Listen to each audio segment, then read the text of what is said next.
Hello നമസ്കാരം. ഞാൻ Bindu Vipin. Bindu spices വേൾഡിലേക്ക് എല്ലാവർക്കും സ്വാഗതം. ഞാനിന്ന് വന്നിരിക്കുന്നത് കുക്കിംഗ് വീഡിയോ ആയിട്ടല്ല കേട്ടോ. ഇന്ന് ഞാൻ എന്താ ചെയ്യാൻ പോകുന്നതെന്ന് വെച്ചാൽ ഇത് കണ്ടോ, നല്ലൊരു മൺചട്ടി. ഞാനൊരു പുതിയ മൺചട്ടി വാങ്ങി. അപ്പോൾ പുതിയ മൺചട്ടി വാങ്ങുമ്പോൾ നമ്മൾ ഈ ചട്ടി പാചകത്തിന് യോഗ്യമാക്കി എടുക്കണം. ചട്ടി മയക്കുക എന്ന് പറയും. ഞങ്ങളുടെ ഇവിടെയൊക്കെ ചട്ടി മയക്കുക എന്നാണ് പറയുക. ഇനി ഇതിന് വേറെ എന്തെങ്കിലും പേരുണ്ടോ എന്ന് എനിക്കറിയില്ല കേട്ടോ. അപ്പോൾ ഈ മൺചട്ടി എങ്ങനെയാണ് പാചകത്തിന് യോഗ്യമാക്കി എടുക്കുക എന്നുള്ളതാണ് ഇന്നത്തെ എൻ്റെ വീഡിയോ. നമ്മൾ ഈ മൺചട്ടി വാങ്ങിയിട്ട് ഇത് ഇങ്ങനെ തന്നെ ഇതിൽ നമ്മൾ മീനോ ഇറച്ചിയോ അല്ലെങ്കിൽ വെജിറ്റബിൾസോ ഒക്കെ പാചകം ചെയ്തിട്ടുണ്ടെങ്കിൽ ആ കൂട്ടാൻ ഒരു മണ്ണിൻ്റെ ടേസ്റ്റ് വരും. അതുണ്ടാവാതിരിക്കാൻ വേണ്ടിയിട്ട് നമ്മൾ ഈ ചട്ടി മയക്കിയെടുക്കും. അതായത് ഈ ചട്ടി കുറച്ച് കാര്യങ്ങളൊക്കെ ചെയ്ത് ഇത് പാചകത്തിന് യോഗ്യമാക്കി എടുക്കും. ഒരുപാട് പേർക്ക് അറിയായിരിക്കും ഇതെങ്ങനെയാണ് ചെയ്യാനൊക്കെ. പക്ഷേ എന്നാലും അറിയാത്ത ആളുകൾക്ക് വേണ്ടി, അല്ലെങ്കിൽ ആദ്യമായിട്ട് ഇപ്പോൾ ഒരു ചട്ടി വാങ്ങി എന്താണ് ചെയ്യേണ്ടതെന്ന് അറിയാത്ത കൺഫ്യൂഷൻ ഉള്ളവരൊക്കെ ഉണ്ടാവും. എനിക്കും ഉണ്ടായിരുന്നു പണ്ട് ഇതുപോലെ. ചട്ടി വാങ്ങിയപ്പോൾ എന്ത് ചെയ്യണം, എങ്ങനെയാണ് ഇത് റെഡിയാക്കി എടുക്കുക എന്നറിയില്ലായിരുന്നു. പിന്നെ നമ്മൾ വീട്ടിൽ നമ്മുടെ അമ്മമാരോടൊക്കെ ചോദിക്കും. പിന്നെ അതുപോലെ ഇപ്പോഴത്തെ കുട്ടികൾക്കാണെങ്കിൽ യൂട്യൂബിൽ ഒരുപാട് വീഡിയോസ് ഉണ്ട്, അപ്പോൾ അതൊക്കെ കാണാം. അപ്പോൾ അങ്ങനെയൊക്കെ കണ്ടു കഴിഞ്ഞാൽ നമുക്കിതിൻ്റെ സംശയം മാറ്റി ഇത് ശരിക്കും റെഡിയാക്കി എടുക്കാൻ പറ്റും.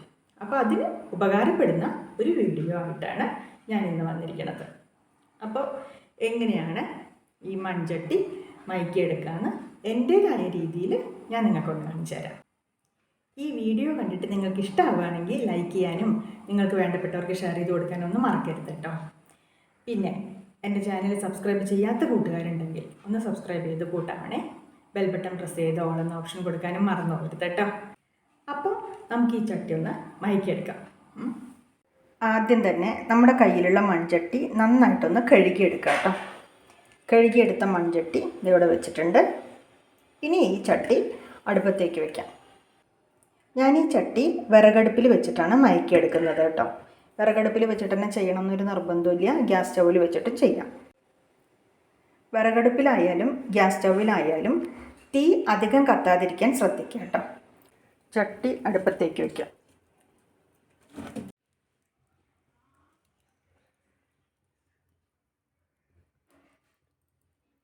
ഇതിലേക്ക് ചൂടുള്ള കഞ്ഞിവെള്ളം ഒഴിച്ചു കൊടുക്കാം.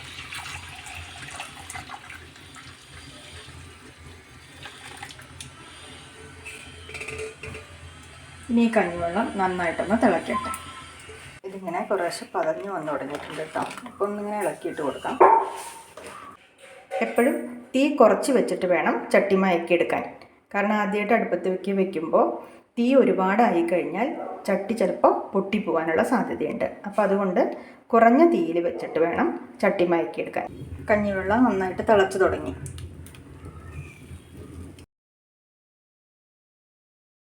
നന്നായി തിളച്ച് തുടങ്ങുമ്പോൾ ഇതിൻ്റെ തീ ഒന്ന് കുറച്ച് വെക്കണം കേട്ടോ. തീ കുറച്ചിട്ട് 10-15 മിനിറ്റ് നന്നായിട്ടൊന്ന് തിളപ്പിച്ചെടുക്കാം. അപ്പോൾ ഇതാ കഞ്ഞിവെള്ളം നന്നായിട്ട് തിളയ്ക്കുന്നുണ്ട്. തിളച്ചിട്ട് സ്വല്പം ഒന്ന് വറ്റി കേട്ടോ. 10-12 മിനിറ്റായി കഞ്ഞിവെള്ളം തിളയ്ക്കാൻ തുടങ്ങിയിട്ട്. ഒരു 15 മിനിറ്റൊക്കെ വേണമെങ്കിൽ നമുക്കിത് തിളപ്പിക്കാം. മിനിമം ഒരു 10 മിനിറ്റെങ്കിലും തിളപ്പിക്കുക കേട്ടോ. ഇത്രയും നേരം തിളച്ചാൽ മതി. ഇനി ഇത് അടുപ്പത്തുനിന്ന് വാങ്ങി വയ്ക്കാം. ചട്ടി അടുപ്പത്തുനിന്ന് വാങ്ങി വെച്ചു. ഇനി കഞ്ഞിവെള്ളം ചൂടാറുന്നത് വരെ നമുക്കൊന്ന് വെയിറ്റ് ചെയ്യാം. ഇത് അടുപ്പത്തുനിന്ന് വാങ്ങി വെച്ചിട്ട് 1.5 മണിക്കൂർ കഴിഞ്ഞു. ഇത് പാട കെട്ടിയിരിക്കുകയാണ് കേട്ടോ. ഇത് നന്നായിട്ട് ചൂടാറി. ഇതേപോലെ ചൂടൊന്നുമില്ല, ഒരു ഇളം ചൂടേ ഉള്ളൂ കേട്ടോ. ഇനി ഇത് ഒഴിച്ച് കളയണം. ഒഴിച്ച് കളഞ്ഞിട്ട് ഈ ചട്ടി നന്നായിട്ടൊന്ന് കഴുകിയെടുക്കണം. കഞ്ഞിവെള്ളം കളഞ്ഞ് ചട്ടി ഒന്ന് കഴുകിയെടുത്തു കേട്ടോ. ഇനി ഇതിലേക്ക് കുറച്ച് കടലമാവ് ഇട്ട് കൊടുക്കാം. കടലമാവ് ഇട്ട് കൊടുത്തിട്ട് ഇത് നന്നായിട്ടൊന്ന് കഴുകിയെടുക്കാം. ചാരട്ടിട്ടും കഴുകാം കേട്ടോ. പക്ഷേ നമ്മൾ സാധാരണ ഉപയോഗിക്കുന്ന ലിക്വിഡോ സോപ്പോ അങ്ങനത്തെ ഒന്നും ഇട്ടിട്ട് കഴുകരുത്. ആദ്യം കഴുകുമ്പോൾ നമ്മൾ ഒന്നുകിൽ കടലമാവ് ഇടുക, അല്ലെങ്കിൽ ചാരട്ടിട്ട് നല്ല വൃത്തിയായിട്ടൊന്ന് കഴുകിയെടുക്കുക.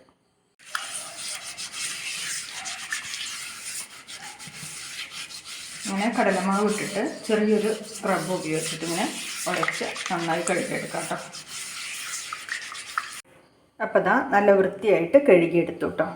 നല്ല വൃത്തിയായി കഴുകിയെടുത്തു. അതിൻ്റെ വെള്ളമൊക്കെ വറ്റി. അതേ ചട്ടി നന്നായി മയക്കിയെടുത്തിട്ടുണ്ട്. ഇനി വേണമെങ്കിൽ ഇതിൽ കുറച്ച് എണ്ണ തടവിയിട്ട് കുറച്ച് സമയം വയ്ക്കുക. ഒരു രാത്രി മുഴുവനും വെച്ച് പിറ്റേ ദിവസം എടുത്ത് ഉപയോഗിക്കുകയാണെങ്കിൽ കുറച്ചും കൂടി നല്ലതാണ്. പക്ഷെ ഞാൻ ഈ ചട്ടിയിൽ അങ്ങനെ ചെയ്യണില്ല, കാരണം ഞാനിത് കൂട്ടാൻ വെക്കാൻ വേണ്ടി വാങ്ങിയ ചട്ടിയാണ് കേട്ടോ. അതുകൊണ്ട് ഇത് ഒട്ടിപ്പിടിക്കുന്നുള്ള പേടിയില്ലല്ലോ. അപ്പോൾ അതുകൊണ്ട് ഞാനിതിൽ എണ്ണയൊന്നും തടവണില്ല. നിങ്ങൾ ദോശ ഉണ്ടാക്കാൻ വേണ്ടിയിട്ടോ അല്ലെങ്കിൽ ഉപ്പേരിയൊക്കെ ഉണ്ടാക്കാൻ വേണ്ടിയിട്ടൊക്കെ മൺചട്ടിയുടെ പാത്രങ്ങൾ മേടിക്കുകയാണെങ്കിൽ, ഇപ്പോൾ തവ പോലെ അല്ലെങ്കിൽ ചീഞ്ചട്ടി പോലെയൊക്കെയുള്ള പാത്രങ്ങൾ മേടിക്കുകയാണെങ്കിൽ ഇതേപോലെ മയക്കിയെടുത്തതിന് ശേഷം ഇതിൽ കുറച്ച് എണ്ണ നന്നായിട്ട് തടവി വയ്ക്കുക. ഫുൾ ഇവിടെയൊക്കെ നന്നായിട്ട് എണ്ണ കുറച്ച് തടവിയിട്ട് മിനിമം 1 മണിക്കൂറെങ്കിലും വയ്ക്കുക. ഒരു രാത്രി മുഴുവൻ വയ്ക്കാൻ പറ്റിയ അത്രയും നല്ലതാണ് കേട്ടോ. എന്നിട്ട് പിറ്റേ ദിവസം എടുത്ത് ഉപയോഗിച്ചാൽ കറക്റ്റ് നമ്മൾ നോൺ സ്റ്റിക്കിൻ്റെ തവയൊക്കെ ഉപയോഗിക്കുന്ന പോലെ ഉണ്ടാവും. ഒട്ടും ഒട്ടിപ്പിടിക്കില്ല. നല്ല ഭംഗിയായിട്ട് നമുക്ക് ദോശ, അപ്പം, ഓംലെറ്റ് അങ്ങനെയൊക്കെ ഉണ്ടാക്കിയെടുക്കാൻ പറ്റും. അപ്പം അങ്ങനത്തെ പാത്രങ്ങളാണെങ്കിൽ എണ്ണ തടവാൻ മറക്കരുത് കേട്ടോ. എണ്ണ തടവി മിനിമം 1 മണിക്കൂറെങ്കിലും വെച്ചതിന് ശേഷമേ ഉപയോഗിക്കാവൂ. അപ്പോൾ മൺചട്ടി മയക്കാൻ അറിയില്ല എന്ന് ഇനി ആരും പറയരുത്. പല രീതിയിലും ചട്ടി മയക്കിയിട്ട് അത് ഒരു സംതൃപ്തി കിട്ടാത്ത ആൾക്കാർ, അതായത് മണ്ണിൻ്റെ ചുവ മാറിയില്ല എന്നൊക്കെ തോന്നുന്നവരുണ്ടെങ്കിൽ ഇത് ഇതുപോലെ ഒന്ന് ചെയ്ത് നോക്കിക്കോളൂ കേട്ടോ. ഒരു ബുദ്ധിമുട്ടും ഇല്ലാത്തൊരു പണിയാണ്. കുറച്ച് കഞ്ഞിവെള്ളം മാത്രമേ വേണ്ടൂ. നമുക്ക് ഒരു 1-2 മണിക്കൂർ കൊണ്ട് നമുക്കിത് നന്നായിട്ട് മയക്കി എടുക്കാൻ പറ്റും. അപ്പോൾ ഈ വീഡിയോ നിങ്ങൾക്ക് എല്ലാവർക്കും ഇഷ്ടമായി എന്ന് ഞാൻ വിചാരിക്കുന്നു. അടുത്ത വീഡിയോയിൽ നമുക്ക് വീണ്ടും കാണാം. വീഡിയോ കണ്ട് സപ്പോർട്ട് ചെയ്ത എല്ലാവർക്കും നന്ദി. നമസ്കാരം.